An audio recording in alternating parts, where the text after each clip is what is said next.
Hey friends, welcome back to 3D Cartoon Review. Today we walk into the white hush of Seoul Land2, episode 130. A blizzard that blinds armies, a queen who dances the sky blue, and a march of 10,000 beasts answering winter's call. Snowstorm Oath, Queen's Dance, and the march of 10,000 beasts. The first thing the soldiers lost was the horizon. One moment, the Sun-Moon Empire's Fire Phoenix Legion had Huo Yuhao outlined in their sights, beacon lights triangulated, soul tools humming, a tidal Duluo's pressure weighing on the air. The next, winter stood up.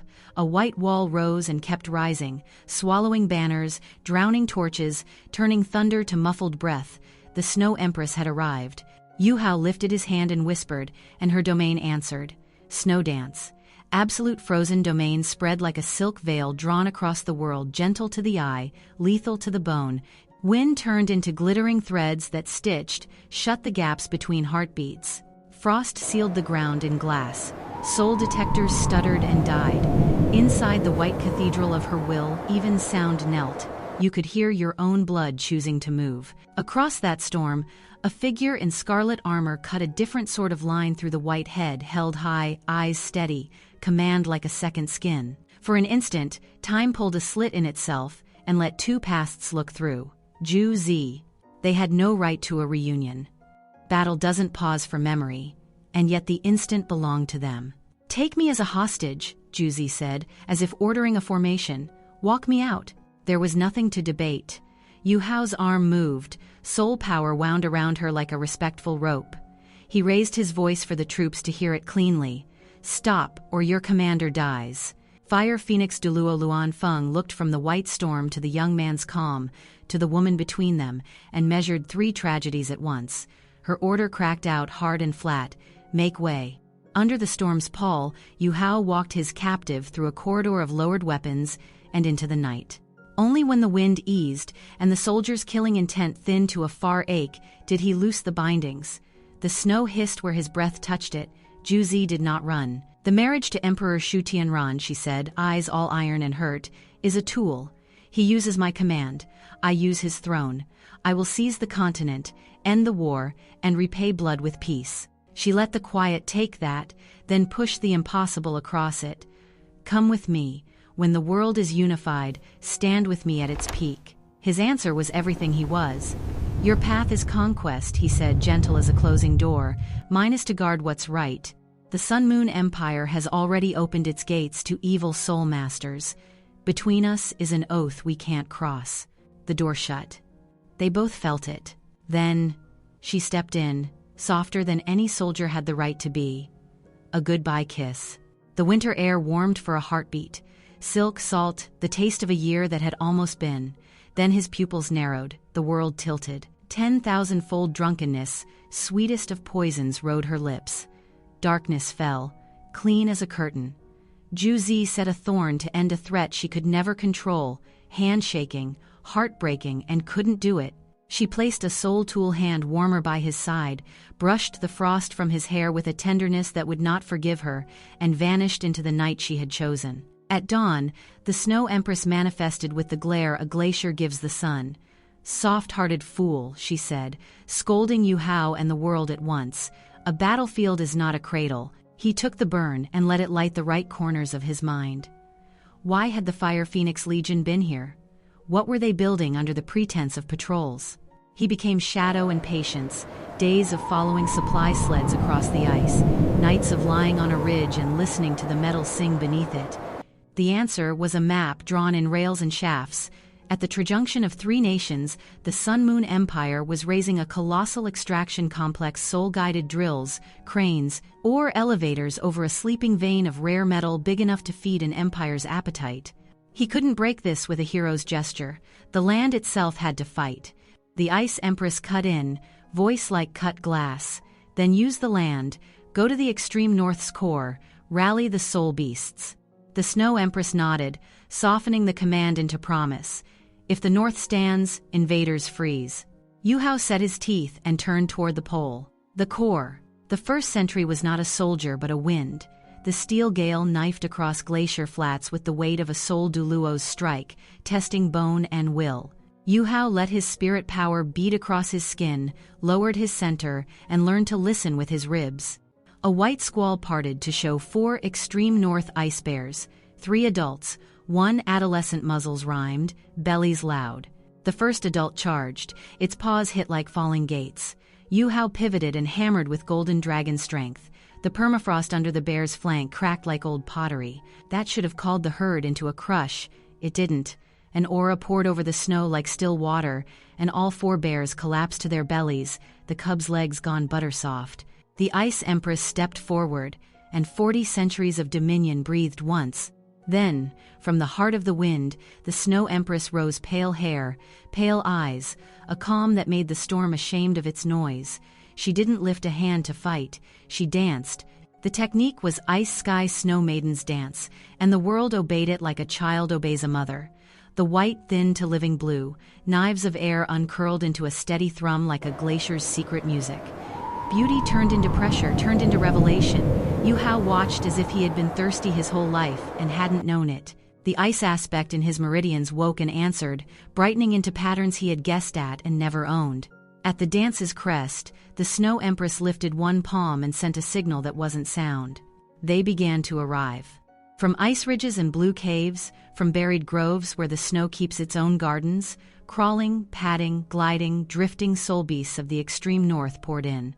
White wolves, elk with crowns of frost, serpents that wrote cursive over the snow, lizards like moving stones, beetles that rolled like shields, owls with silence hidden under their wings. In minutes, the glacier plain became a living ring 2 kilometers wide, every creature prostrate, a breathing ocean paying court to a queen. The Snow Empress stood at its heart, absolute sovereign, and the Ice Empress at her shoulder, cold as justice. First, the Ice Bear King Little White, to one person only, over 200,000 years of cultivation, heavy in every step, 15 meters at the withers, shoulders like ramparts. The ring made room as the tide makes room for the moon.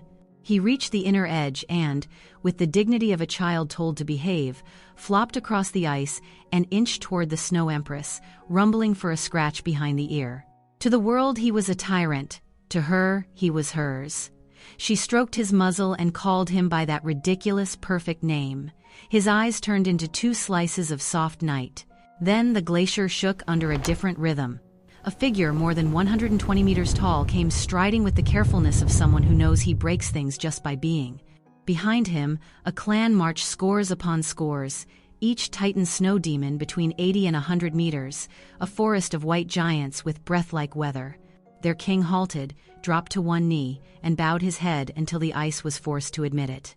A-Tai, the Snow Empress said, and warmth moved like sunlight through cloud. Little White and A-Tai exchanged a look any child would recognize, mortal enemies when mother isn't watching. Seated on either side of the Snow Empress, they traded subtle shoulder bumps the way glaciers trade continents quietly, with earthquakes. Hairline cracks skittered across the ice under them. The queen pretended not to see. The Ice Empress did see, and rolled her eyes in a way that suggested she would be the one fixing the floor later. When the ring was full and quiet, the Snow Empress let her voice pass over them like a thin aurora. "I will enter seclusion," she said, and a quiver moved through the ranks. "From this day the Lord of the Extreme North shall be the Titan Snow Demon King." The Ice Bear King's ears went flat. A-Tai's massive chest hitched. He was too old and too proud to cry where anyone could see it, so he hid the tremor in a bow. The Snow Empress gave reasons no one could argue. A-Tai was steadfast, blessed with a clan that could shoulder a continent. The Ice Empress too hot, blooded to wear a crown comfortably. Little White too guileless, too likely to be tricked into giving away the treasury for a good belly rub. Little White sulked like a moon going behind a cloud and dared not complain to the mother he adored. A-Tai pressed one knuckle to the ice and swore the North would know no tyrant but winter itself. The ring began to loosen, orders took root, but one last scene, small, absurd, explosive, waited beneath the queen's calm. "Little White," the Snow Empress said, "this is my father." Huo Yuhao forgot how to breathe. The Ice Bear King's jaw dropped, a string of frost dribbled from his nose and froze halfway. A 200,000-year overlord being told to greet a 20-year-old human as dad? The glacier developed a new kind of silence. The Snow Empress's tone gentled, and it wasn't for the assemblage, it was for the bear and the boy. When she had lost her memory and lived as the stubborn, laughing Snow Maiden, Yuhao had given her a word she had never owned: family. In a world of ice, that word is a fire under the ribs. She would keep it. For herself, she would be his daughter. For Little White, call him Grandpa, she said. The Ice Bear King briefly vacated his body and returned with both paws over his heart. Yuhao, laughing and blinking stinging eyes, nodded because there was nothing else to do when a queen rewrote your family. The Snow Empress, imperious even in tenderness, shook him down like a proper daughter. Grandfathers bring presents. Yuhao sighed and produced a block of 10,000-year mysterious ice marrow. Little White's manners exploded into gratitude. Grandpa, Grandpa, echoed off the ridges, until even the Ice Empress's mouth admitted a treacherous twitch upward. Ah, Tai snorted thunder and pretended to be unimpressed. Since the family has grown, the Snow Empress added, businesslike again, Little White will serve as your next spirit, occupying the 8th and 9th rings of your Ice Jade Empress Scorpion. A bell seemed to strike inside Yuhao's bones. The air he pulled in tasted like the future. Then, like a curtain drawn back to show the machinery humming behind a play, the Snow Empress revealed a secret that rearranged maps. Ditian, the so-called beast god, is not the summit, she said, as if discussing weather. He is our voice. The true master of the soul beasts is the dragon god, broken in antiquity into the Golden Dragon King and the Silver Dragon King. I suspect the Silver Dragon King hides, healing, in the Lake of Life at the heart of the Star Dou Forest. That is the heart Ditian protects. The words fell into Yuhao like a second sun, too bright to stare at, too important to ignore. The pivot of the coming war did not sit on a palace dais. It slept under a forest lake no human banner had the right to claim. March. Resolve, once named, wants motion. The extreme north would not wait to be picked clean for ore. Under the Snow Empress's decree, Yuhao became the human face of a beast army. A-Tai's Titan snow demons formed the spearhead white giants in ranks as steady as cliffs. Little White's ice bears gathered as the hammer, a rolling tide of fur and cold muscle. Messengers went on 6 legs and 4 and none. Owls carried silence like orders. The cold itself learned to drum. Yuhao climbed onto Little White's shoulder. A-Tai fell in at his side. Behind them, 100 titans pounded out a cadence that made the sky's teeth chatter. The army of the north, 2 great ferocious beast hosts, and a monster legion of every shape winter loves, pivoted south toward the Sun-Moon extraction city. This would not be a skirmish. It would be a continent turning to face a thief. They moved through blue light and cutting wind. At the column's head, Yuhao kept his eyes on the horizon and let his mind do its quiet work. He replayed the Fire Phoenix Legion's dispositions, weighed Luan Feng's counters, measured where Juzi's ruthlessness ended and where her heart began. The thought of her kiss burned and froze at once. Love can be a bridge. It can also be a trap with flowers stitched to its jaws. Hesitation is how empires win, the Ice Empress said near his ear, voice fine and sharp. Compassion is how winters end, the Snow Empress replied, and her smile was the color of pale dawn. They were both right. Yuhao tucked both truths into the pocket where he kept his most dangerous tools. A-Tai rumbled old wars, fought on glaciers that never made the maps. Little White bragged about a fish he once ate that, given its size and the story's enthusiasm, had to have been some small kind of dragon. The Ice Empress pretended not to listen. The Snow Empress hid a smile in her sleeve. Night fell like a long thought. The column did not slow. Frost grew delicate antlers on every breath. Above them, the stars looked like nails holding up a black tent. Ahead, the Sun-Moon extraction city crouched above stolen metal like a spider over a web that wasn't hers. Yuhao adjusted his grip on the future and gave the word no army wants to hear and every army needs. Forward. And that's where we leave it. A kiss that hides a trap, a queen's decree that crowns a titan, and the extreme north turning south like a living glacier. If this chapter of Land2 episode 130 pulled you in, please like the video, subscribe to 3D Cartoon Review, and turn on notifications so you never miss the next march. Tell me below, was Juzi's choice mercy or strategy? Should A-Tai lead or Little White? And what do you make of the Silver Dragon King rumor at the heart of the Star Dou Forest? Your thoughts shape the journey. See you in the next snowfall.